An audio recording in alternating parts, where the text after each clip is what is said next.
to, like, every time I play, I have these nice mods, turtle sharks, and, like, stuff like that. I have all these nice mods and dinosaurs and stuff. I'm going to show you how to get these mods from the internet.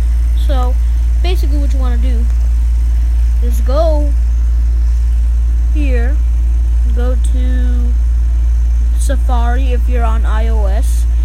If you're not on iOS, just go to Google.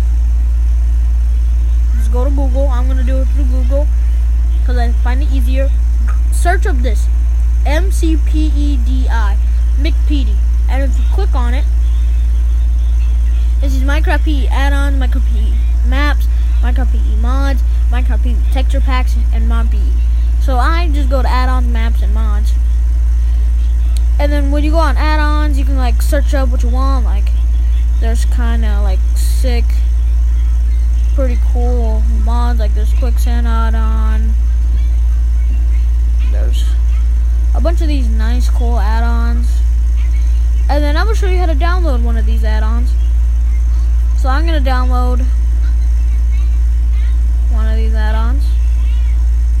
So, come on. Alright, so I'm going to search up something like a ship. Alright, so these come up.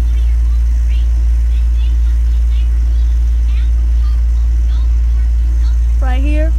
Click on it. I like that one, so I'm going to click on it. You download McWorld or download. We'll just click download. Anything that says download takes you to this website, and click download Ocean Dream. So that downloads. You open in files. Check this out. So it says level import starting. It's done now. So you scroll down and you find it right here. Click on it, and now it's a world added to your world. So it's another world added